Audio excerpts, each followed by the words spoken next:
Hello, everyone, and welcome back to the This Is The Music Meets Podcast, an independent podcast show that's dedicated to introducing you to rising indie and alternative artists from across the UK and Ireland. If you are new here, please make sure you hit that subscribe button so you never miss out on any future episodes, and don't be shy. Drop us a comment. We love hearing from you. All right, then, let's dive right into it. This is episode 145, and I can't begin to tell you how excited I am to be joined by today's guest. I'm joined by the Radio Addicts, a young, high-energy indie punk rock band from Bolton. Over the course of today's podcast, we're going to get the lowdown on the band's stunning and exciting debut single, Scroll My Life Away, performing on stage with the lottery winners, meeting Bruce Springsteen, playing live, and we've even got some exclusive news for you on today's podcast. So, Luke, it is quite literally a very warm welcome to the This Is The Music Meets podcast. How are you doing? Very well. Thank you for having me, and also congratulations on that award you got. That was extremely cool to see that in the last episode. Just that massive trophy just there. Yeah. I know, yeah. Like, I was watching it and I was just going, wait a minute, that's a really cool interview, but what's that really big trophy? Just like right there. Just in case you missed it, here's my award. Oh, brilliant! It's just the other shoulder. It's over this, over the right shoulder here, just in the back. I've had a little bit of a move around for today, but yeah, thank you very much. Yeah, really surprised to win a Muso award as indie influencer, but it makes it worthwhile. Really pleased. It was voted for, yeah, lots of followers basically across social media, and there was some tough competition in there. Funny enough, Tom just mentioned him there, but Tom from the Lottery Winners was in it, and there was a couple of Radio 1 DJs as well. So beat out the Tom Rylance. You beat out the Tom Rylance, the living legend. Yeah, absolutely. Yeah, I was when it happened. I was. Thank you. As I say, I'm still shocked, to be honest, that it's that I managed to successfully win the award. But obviously, you know, proud as punch, as they say, that I managed to win it. But it's obviously great to have you here. But before, thank you for having me. It's an honour. Like what you're doing, like right now, with all these having Johnny Blade on and all these different indie acts, like it's an honour to be on it. As I feel like this show has grown and grown loads, and like every week I'm just watching, going, how in the blue moon has Z got him on that show? Like I'll be sending like in Instagram DMs with like songs or like support slots, and I'll get back to, hello, your message is important to us. and then I'll just switch to YouTube, and it's like, I was literally just trying to text him, and all of a sudden he's on your show. Like, how do you get these people? Like, that's insane to me. Oh, it's great to have. I've been very lucky with all of the different guests that have come on the podcast, and very grateful, and you're fully deserving to be here. But before we sort of come on to where Radio Addicts are at this moment in time, let's just go back right to the very start for you personally. Can you like maybe remember, like the first song or perhaps an album that you heard that, basically sort of put you onto that path of wanting to, join a band? Well, if we're doing right back, Disney's I Just Can't Wait to Be King truly made me feel amazing. I was like, I wanted to be king, and I just saw Simba's passion, and I went, you know what, that's me.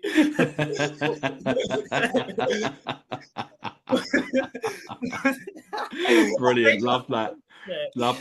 But in all honesty, when I was 7, like I got really into Ed Sheeran, and like, yeah, and I mean, into like when I get into bands, I get fully into him. Like I would have probably dyed my hair ginger just to be like him. Just like, just like that's how far it got at times. So that's how the big music journey like properly started. And my dad, when I was 7, took me to see him at the Etihad Stadium. Nice. In Manchester, and then the day after that phase ended. So yeah, that was fun while it lasted. But with the indie stuff, like and the stuff now, once then my dad wrote me into it like usual, and he basically said, like with no warning, I've got tickets to see Liam Gallagher. It was the Come On You Know tour, but like right before Nebworth 2022. Right. And genuinely, I'm not even joking, I literally said no. No way. Yeah, literally. As I got into this band called Fozzy, and at 10 years old, I went to Club Academy to see him, which obviously tiny, a 10-year-old isn't great with that. Yeah, no, sure. So I was sort of like, I don't really want to go to concerts anymore. Like mosh pits aren't my thing. Obviously, that's changed. Yeah. But it took him like 2 days to like actually convince me. So then I said, you know what? I'll make him happy this once. But then like I went there and I was introduced. It's like we're in Back to the Future. What a film! What a film that is. When Marty walks like into his like past parents' life, and he's like, whoa, like that's what I was like, but in a happy way. Yeah, sure. And after that, I was instantly hooked on indie music and stuff. So that's what got me into it. But for the band thing, it was Green Day. So it was summer 2023. And I knew what Boulevard of Broken Dreams was. It was in Peter Rabbit 2. Yeah, that's a great film. I walk alone. I walk alone. and this like mouse was like rolling cheese. Yeah, it's like Peter Rabbit was like acting emo as his like dad went, Peter's a bad rabbit, and he went, I walk alone. I walk alone. No, but then like a few years later, I went, that's actually a decent tune, isn't it? Yeah. So from there, I basically had another Marty McFly moment. but then, unlike Ed Sheeran, this time I wanted to actually play guitar, which I had one, but it was like one of those things which was sort of like rusting on the side, like, oh, that needs a bit of a scrub, doesn't it? It was more like an antique than it actually was. To be honest, and then I was like, I want it to be like, yeah.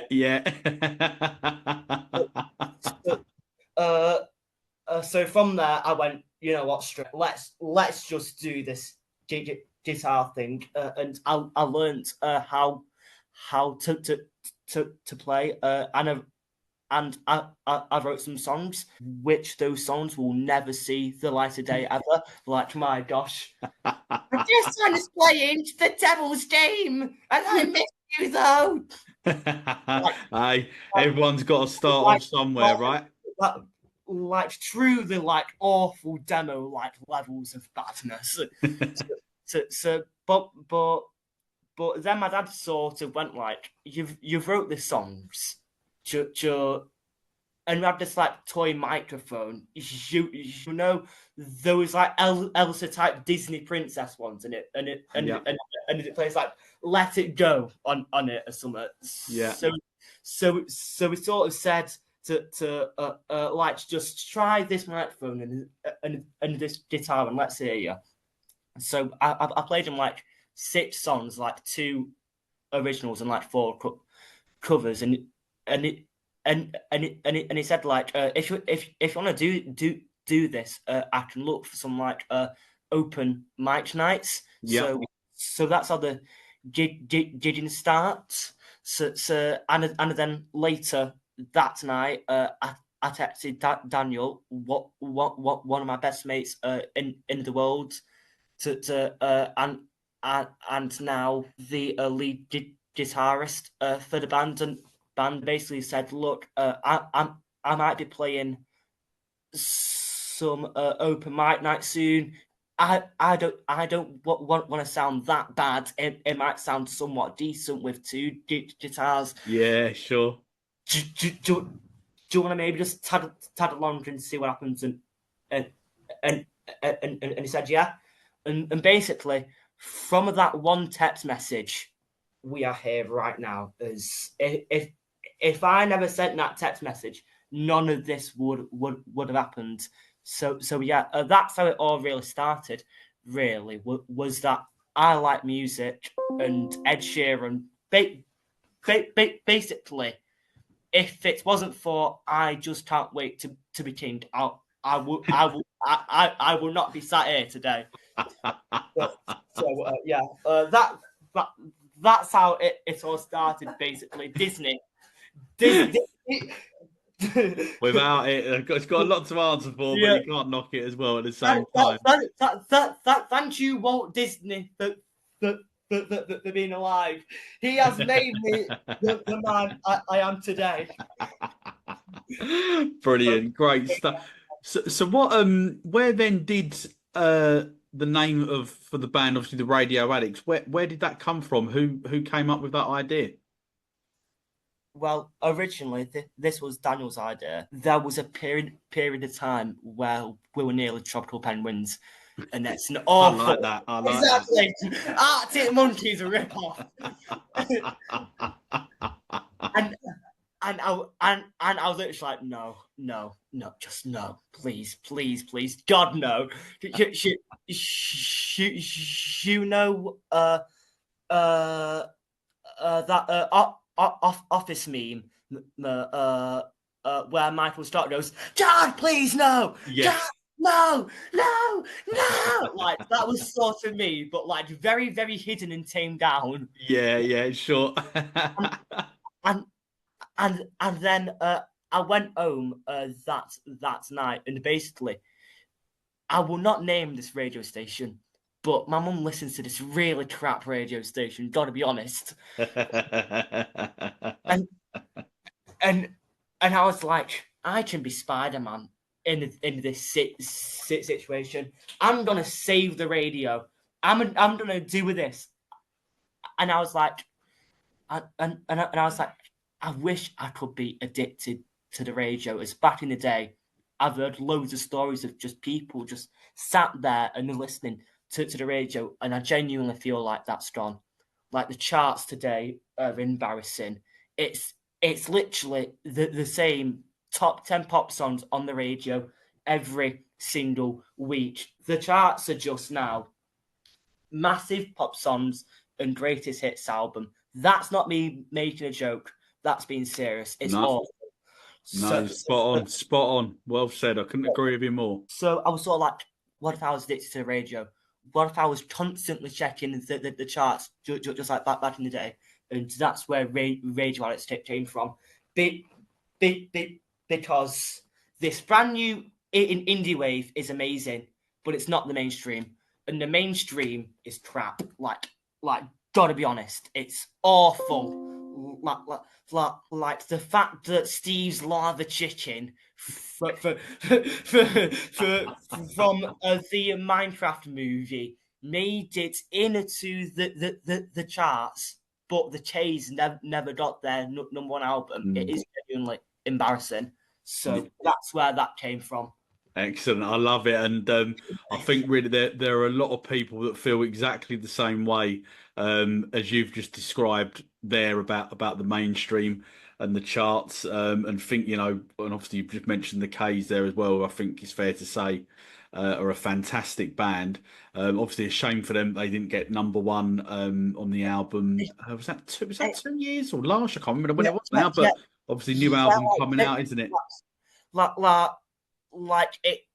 Tom Rowlands has said this, like you genuinely can't compete. Like the Sherlocks had to move their album release like month ahead and still didn't even get that high.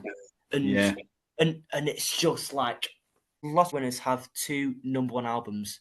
Now that sounds great at first, but if you think about it, 20 years grafting, the amount of money they have had to put in just to make CDs, records, vinyls, just be there for a few days and then instantly drop off again. Like that's the risks that we have to take. Because as soon as Oasis just fell off, Catfish and Bottom broke up, as soon as all of that happened, they went, you know what, we don't want this. And now it's just all of these different woke messages put in there, fake smiles, pretending to care. Like I bet that most of them don't even care that much, to be honest. Just getting to play at Glastonbury for like a mega pop star at times. Yeah. Like you just see them and go, they don't really care. No. And then you have us, this underground scene, scraping and fighting just for a chance to be in the top 500. And then you see some pop star doing, well, I was never really into music, but like my TikTok dance did well, and it just makes you think the amount of people who really, really cared that could have had that Glastonbury spot, that chart spot. Mm-hmm. But yeah, that's just me ranting about the charts for 10 minutes. So look, clip down to sound better, and I sound like a indie music, just like indie music brother, whilst also just not trying to sound like a whiny 14-year-old who likes to act like a rock star from time to time. Hey, there's nothing wrong with that at all. You got to have dreams and ambitions, and as I said before, I think there are quite a lot of people out there that agree with what you've said, to be honest with you. And as I say, fingers crossed that that starts to change in the near future. Obviously, we've just mentioned the K's there, and obviously you've just mentioned the lottery winners as well, which takes us on quite nicely actually to the next question, because I don't think a lot of people know this, but you obviously played one of the band's tunes up on stage with them. The song you played was UFO, played it in Lee. So how did that moment come about, and when you was up there on that stage, what are you thinking? Well, it's sort of right. So Coca, was most people know, came out and peaked at number one.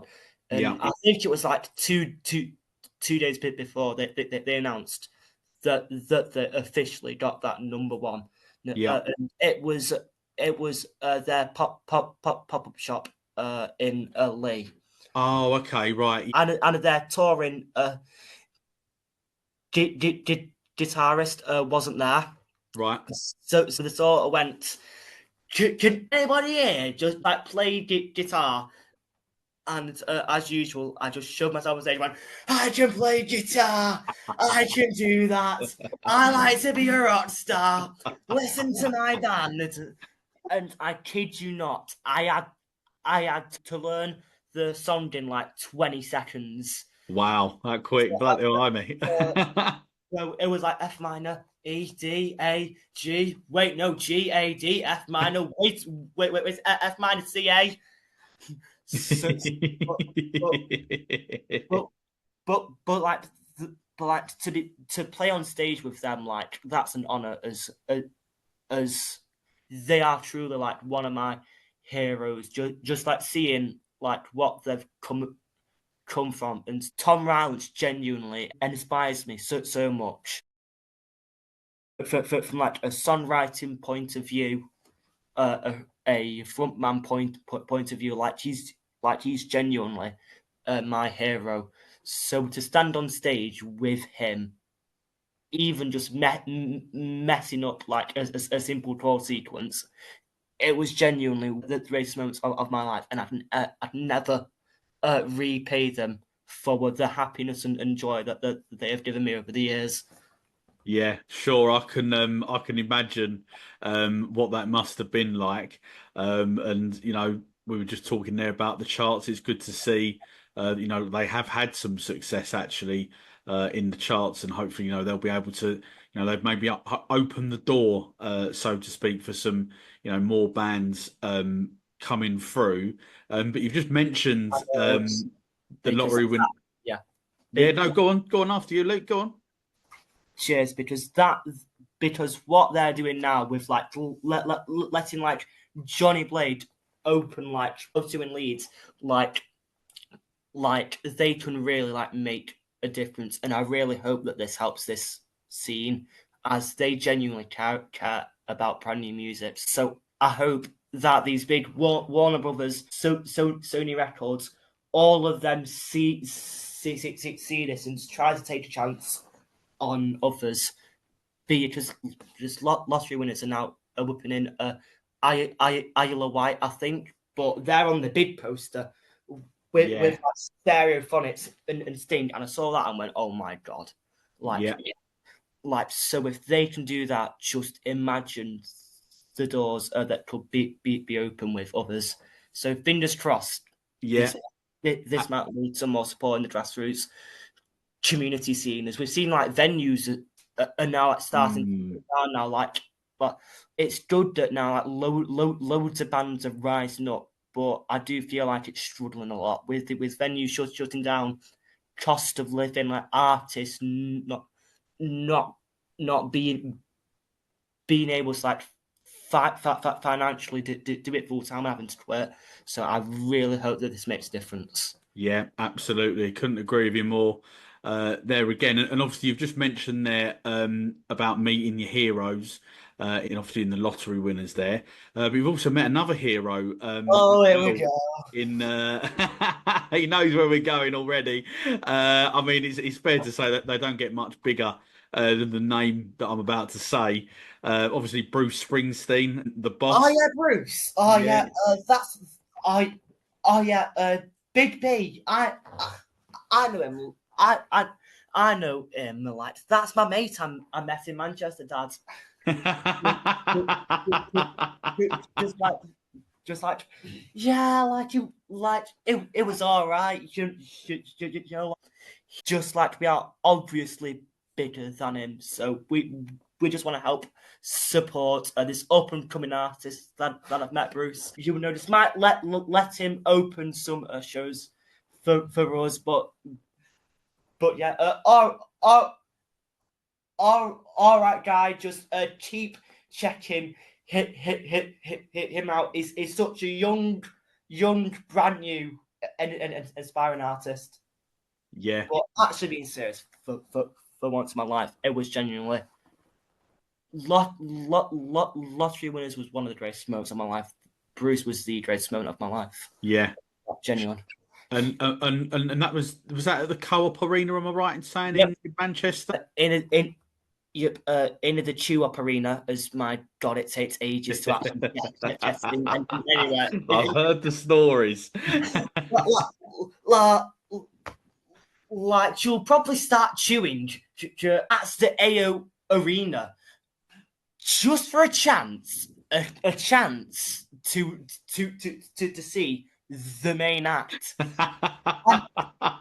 So you just be stood there, and then hello, how we doing? And as soon as you actually approach the doors to get in, everybody's left. Like it's so bad chewing there.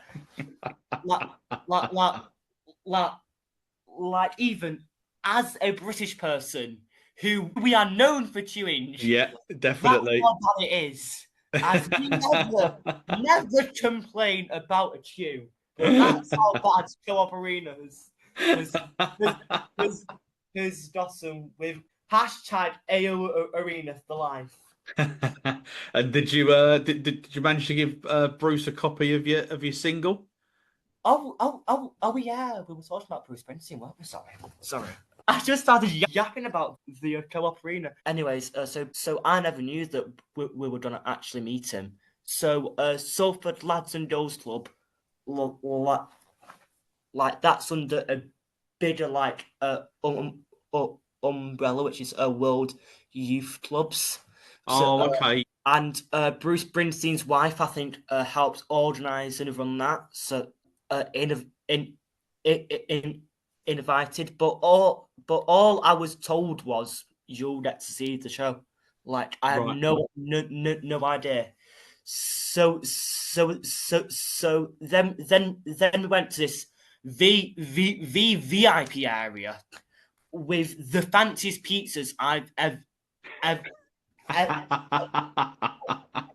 seen. Like you think that's a £20 large Domino's fancy. You have seen nothing. We were taken there, and even then, I still didn't know that it was World Youth Clubs, anything. And these American people walked in. And they were like, "Hi guys, how is England?" That's a pretty good impression.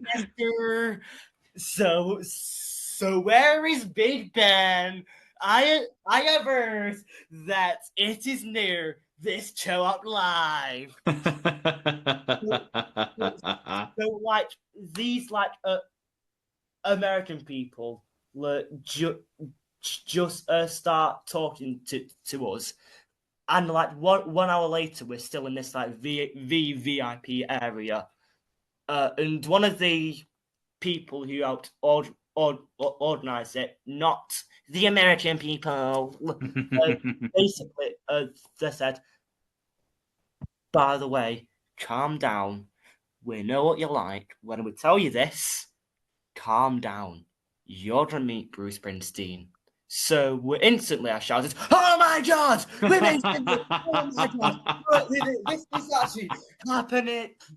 And from there, I called my mum, dad, grandparents, aunties, uncles, going, "Hey guys, I'm just about to meet Bruce Springsteen. Just thought I'd tell you. I am not a show-off person, but I just thought I'd call the whole family separately." Just to let you know, goodbye. And so basically, like 10 minutes later, it felt like you were. We went like down the stairs, like a bunch of flights of stairs. Yeah. And we saw this big door, and it said backstage. And then like we had to like knock on into this like big buff security guy went, "Yes," and we were like, "World Youth Clubs, come in." But you had to be like quiet, like you weren't allowed to talk, whisper, like so. Let's say the entrance is here, like we were like there, like we were not allowed anywhere. Right. We were taken backstage. My backstage, I mean that bit of backstage, and related, and we waited like 10 minutes or so, and then all of a sudden I see, if it isn't the wonderful Francesca, and I just went, oh my god, that's Bruce Springsteen. But like he seems like completely different from his stage. Sure. As you can really tell that he's 75. I've got to be honest. I was like, hey guys, World Youth Clubs. What's my wife's name called again? Sorry, hey guys. Right. We got to all shake his hand and stuff like that, and we all had a lovely picture, and then just like that. That's from my weird point of view of the world. That's what it was like, but I'm sure someone else has a better version of that. But that's my weird version of chewing up and Americans. Yeah. Well, I did like your American impression. I thought that was very good, to be fair. Yeah. So, I love Bruce Springsteen, guys. Yeah, that's it. I won't embarrass myself. I won't embarrass myself and try and do one. So obviously the Radio Addicts debut single, "Scroll My Life Away," was released on Friday, the 13th of June, and at the time of recording this podcast, it has just gone past 4,000 streams. So well, that's now changed that. 10 minutes ago, we just passed 5,000 streams in 5 days. Wow! Well, even better then. I should probably check my research before I come on. But that's wow! Congratulations on that. That's brilliant news. Yeah. That's only just changed like now. By the way, right. Just like now, it's just changed. Right. Okay. Well, brilliant. So, do you say so? Just in what's that? 3 or 4 days. Then that's absolutely fantastic. So, yeah. How do you feel about that? A mix of over the moon, enjoyment, and confusion of why are we actually here in 1 year? Like, let's be honest. Like we weren't expecting this, to be honest. Like, my highest expectation was that my granny might play it once on Spotify, and that was it. And the band and I were talking, like, just imagine if we get 1,000 streams in 1 day, and we got 2,000 in 1 day, like, that was a lot. Like, I was nearly in tears at that moment. When I can imagine. Yeah, as it's our dreams. Like, we're not just gonna sit here and go, well, not trying to hide the fact that we want to do this. I feel like in Britain, like, lots of people hide the fact that they want to do stuff. Mm-hmm. As sometimes it seems quite like egotistical and stuff like that, but no, like, this is what we want to do for the rest of our lives, and that was like a really emotional moment for us, as it sort of showed us that there is a chance that we could do this, like for forever, a tiny chance, but we will take that tiny chance. So yeah, that was really emotional moment. That, and yeah. Now on 5,000 streams, like it's a lot, to be honest. But now at school, everybody goes, there's nothing interesting anymore. Brilliant. Like I've started like wearing a hat to school, just going, sorry,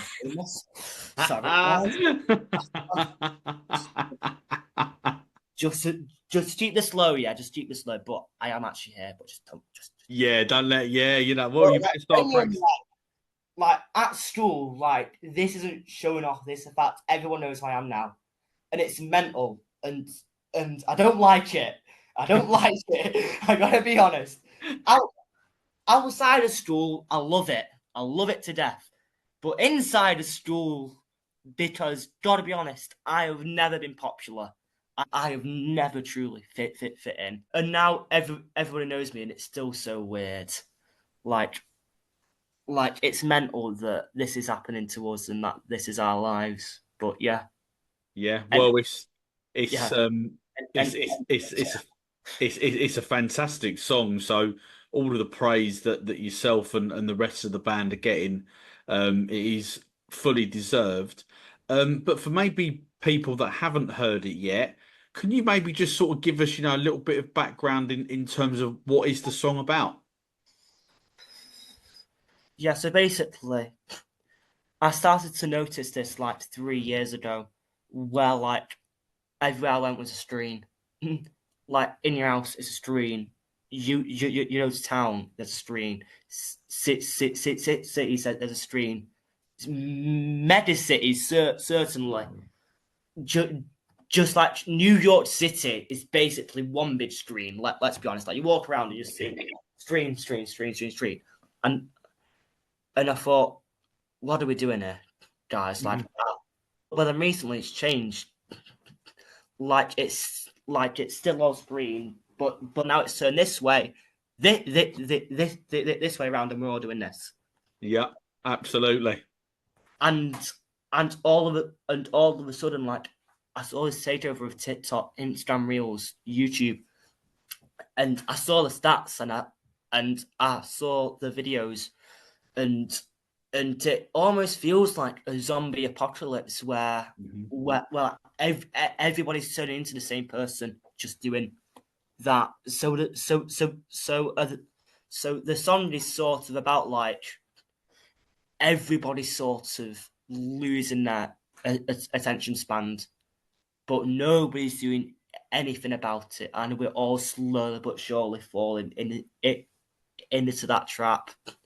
So and basically, the moral of the story for that song is basically go outside, just look that just look like there is a world outside of our phones, like you got your family, your friends, nature, music, memories. And it feels like now more than ever, we're slowly but surely losing that every single day. More videos get uploaded. Our attention spans are getting shorter and shorter and shorter. And to be honest, it's really, really sad. Like, it's genuinely sad. Like, you see little kids at restaurants with their big iPads blaring Ryan's Toy World or something like that. like, it's funny to think about, but then you think, I was never brought up on that. What's in that child's mind? Like, and you see these like videos, for like Cocomelon, and kids addicted to it, like genuinely, like full on, like addicted to it, and they're constantly staring at these screens. And I tell you what, it's scary. It's scary because what will this next generation look like now? Yeah, yeah. That's what it's about, yeah. Yeah, you're spot on there with what you're saying with your observations, and yes, as I said before, it's a fantastic song, and I think you pretty much nailed what's going on around us. But just sort of moving a little bit away from sort of recordings and stuff like that, because obviously you've just done a couple of gigs to help promote the single. Obviously, including you played a sold out show, I believe, in Derby.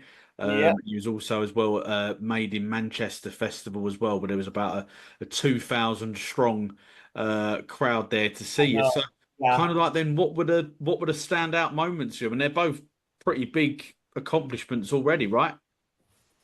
To be honest, if it all ends today, I am happy. Yeah. But like the band have had different standout moments, like especially with this mini tour. Like we've had mosh pits being formed, straps happening, people on shoulders. It's been so much fun. Like, I started a mosh pit, like that was me. It's on that I wrote about the world. People are going, and it's like, what the hell is going on here? But for me, genuinely, I think it's people singing those lyrics back. Yeah. As I wrote that in my bedroom, and the fact that my small weird ideas have turned into bringing people joy and happiness, that's my favourite part. Yeah, sure. And obviously I've seen some of the we've got some light there. I've obviously seen some of the videos that have been doing the rounds of the gigs, obviously on social media, which look, you've mentioned there the mosh pits and everything. It looks That's absolutely not fantastic. even a quarter of what's No, happened at those. no, absolutely. But what I was going to ask you about was obviously about you being on stage, because you sort of come across as a like a real showman on stage. So is that something that's just Thank like you. happening naturally, or is that are you inspired by someone into? Because there's a lot of energy going on. I was out of breath just watching it, so I don't know what it was like for you on stage. One person, 2 words. Tom Rylance. Right. Okay. Yeah. Yeah. He is, and I said this earlier. He's one of my heroes.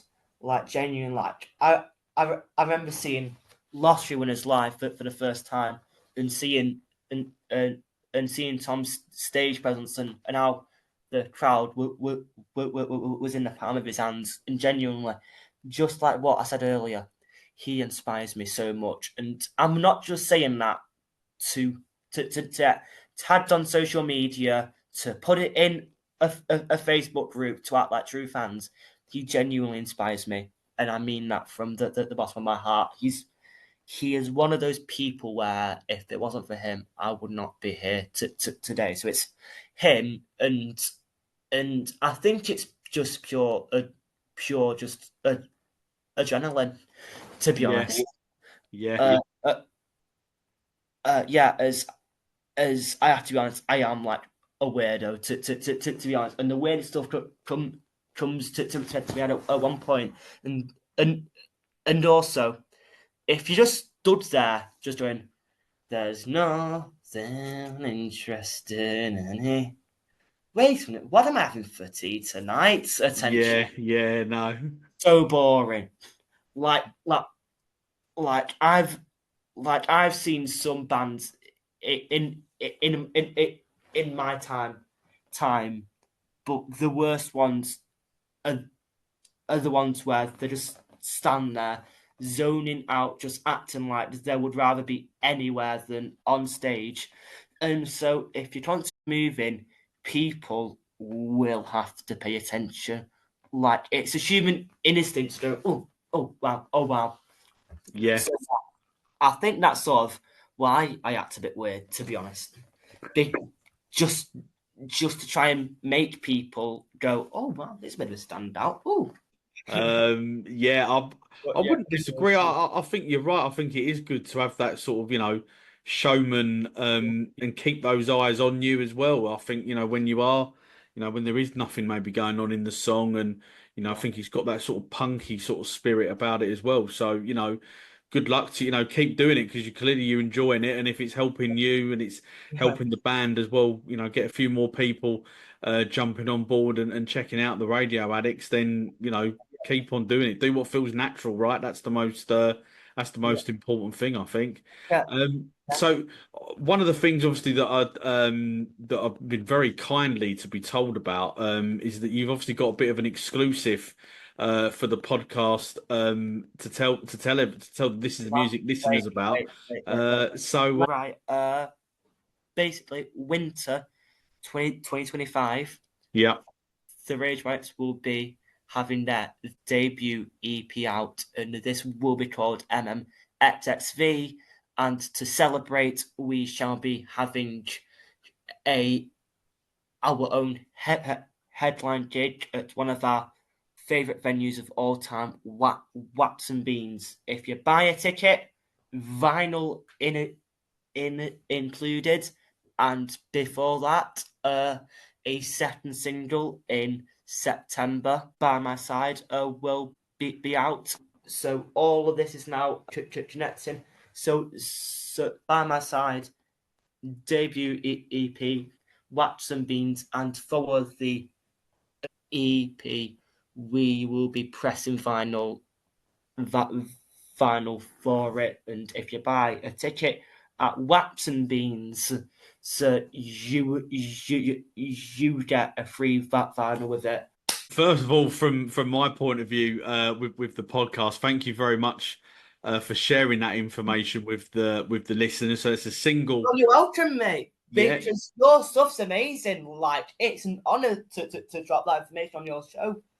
Oh, you're very, very, very kind to say so, and I really, really appreciate it. Thank you very much. So, just to recap for everyone, there is a new single coming out in September called "By My Side." And then there is going to be a debut EP that's going to be pressed on vinyl and is going to be coinciding with a sort of an EP launch party, I guess you'd probably call it. At the legend, Wax and Beans, absolute legends those guys are. That's a great idea. Dad, write it down. EP launch party. Oh, thanks. Thank you for that. That makes sense. That makes us sound miles better than we actually are.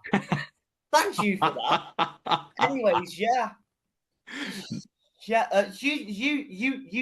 You just keep talking. I've got notes there. And you're right. I have a pen here.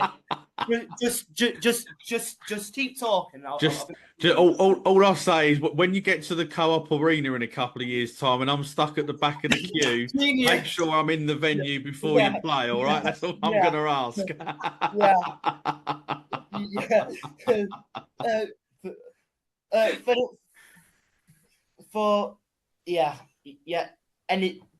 Anyways, thank you for that. That's a great idea, calling it an EP launch party. No, not a problem at all. It's all part of the service. So how much? This look, plectrum and sweets. I can give you that. That's it. I'll take anything. I'm quite easily bought. So on every This Is the Music Meets podcast, we ask our guests sort of a few questions that sort of, a little bit sort of more like light-hearted, and just help the listeners find a little bit more about. Remember that part of your show, Dad. I'm doing that part of the show. That's me. I'm doing that. I feel amazing now. It's my turn. Johnny Blaze, look at me, Johnny. It's my turn. I'm doing it. I'm doing it this time. Brilliant, love that. So, to the first question, is who are your sort of? You've already sort of mentioned a couple already, but we'll say three. Your top three biggest musical influences. I've got to say Florentines because they're from Bolton where we are, and they're doing amazing. Yeah. Right now. So, Florentines, lottery winners for obvious reasons. Yeah. Like what I just said now. Let me just check this wall there for my third one. Yeah. I was going to say, as we were saying before we started, it's a very impressive background. Wow. There's some love that. Amazing. And probably either Catfish and the Catfish or Green Day. Oh, nice. I'll say Green Day, as Green Day have been massive influence on starting the band. So Florentines, lottery winners, and Green Day. Okay, and if you could name, your top three favorite albums of all time, what would you choose? I might be here for a decent few days, so let me tell you. For albums, this is in no order because I just love music. Yeah. I think Saviors, by Green Day, the latest album really got me into Green Day. That new album's amazing. Then I think Coco by the Lost Winners. That album really helped me through some stuff like struggling, anxiety attack, like that hit home. Yeah. And third one, right. So let's have a look at it. It's difficult because you're looking, as I say, you're looking at your wall for influence. You've got so many great bands and artists on there. Can I cheat? Yeah, of course you can. Time Flies by Oasis. Technically, the greatest Oasis album. Actually, then Green Day greatest hits. Catfish greatest hits and Oasis greatest hits. There we go, brilliant. Getting a great influence on there. They are my three greatest albums, in my opinion. Love them. Three great choices there.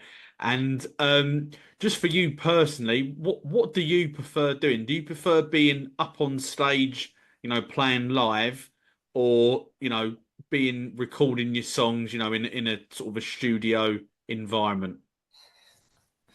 Oh, up on stage, mate. That's easy. Because studios, man, I get really nervous. So on one of the days I got a cold, and it was like, oh, okay, so we're doing vocals, guitar, and I'm like, oh no. But like the studio hangout part I love, but yet again it's really nerve-wracking. As if you mess it up, you've only got like 2 or 3 days there, plus mixing, plus first drafts, plus second drafts, and thinking, are these songs actually good enough to release? So stage is better, because studios, I just get too nervous basically in the studio. Yeah. It just absolutely sends me into a frenzy at times. So yeah, on stages it's more fun. Yeah, no, I can understand that. And I've been in the studio environment a couple of times with different bands. I can definitely understand why you'd. It's stressful at times. Yeah. It's absolutely stressful. Yeah, sure. Definitely. And just one final question for me. What is the sort of, the long-term, sort of like dream for the Radio Addicts within the music scene? What if you could only achieve one more thing? Whilst you're a band together, what would that one thing be? Deaf Institute upstairs in Manchester. I know that might sound small, but I've seen Jacob Reddy, Florentine Chambers there, and like loads of my heroes there, and I've had loads of moments there where I'm like, this is what I want to do. I know that the band will have different ones, because I know that Dan really wants an album in the future and stuff like that. But for me, my expectations are always down there, to be honest. So I'll aim there, but genuinely, Deaf Institute upstairs is my favourite venue of all time. So Deaf Institute upstairs. Deaf Institute people, if you are listening, get us involved. Please, get the Radio Addicts on the bill. I'm begging you. You need to look cool and stool. I'm known as that band kid in stool, and trust me, it does not make you popular. Please, Deaf Institute, please. Anyways, give him a go. Well, fingers crossed. It's a great ambition and a great target to have. And I wish you personally, and obviously the Radio Addicts, all the best of luck for the future, because clearly the passion for music is there, and obviously you've got some very, very exciting things coming up across the rest of 2025. And as I said, good luck with it. That is unfortunate to say. That is unfortunately the end of the podcast. Thank you so much for coming on. I loved chatting to you, and I could chat to you for hours. I really, really could. But just before I let you go, can you let the This Is the Music listeners know the social media platforms that they can find the Radio Addicts on? At the Radio Addicts on everything: Instagram, YouTube, Facebook, Threads. At the Radio Addicts. We have not made it complicated. Just at the Radio Addicts. Just nice and simple. Brilliant. The best way to be on socials as well. Makes everyone's life a lot easier. Look, absolutely. Look, we'll put those social media links in the episode bio, and also as well. It truly means a lot. Congratulations on your award. Just thank you. It means the world that someone has cared this much about me to actually somewhat talk to me. So thank you very much. It's been an absolute pleasure. I've loved having you here.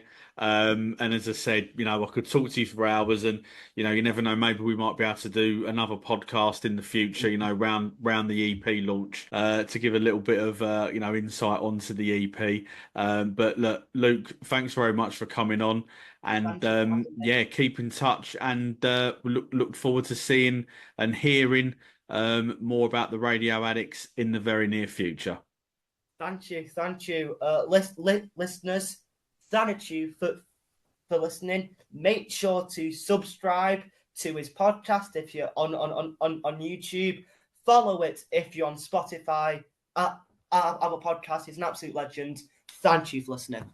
And all that leaves me to say is to thank everyone for tuning in to the latest This Is the Music Meets podcast.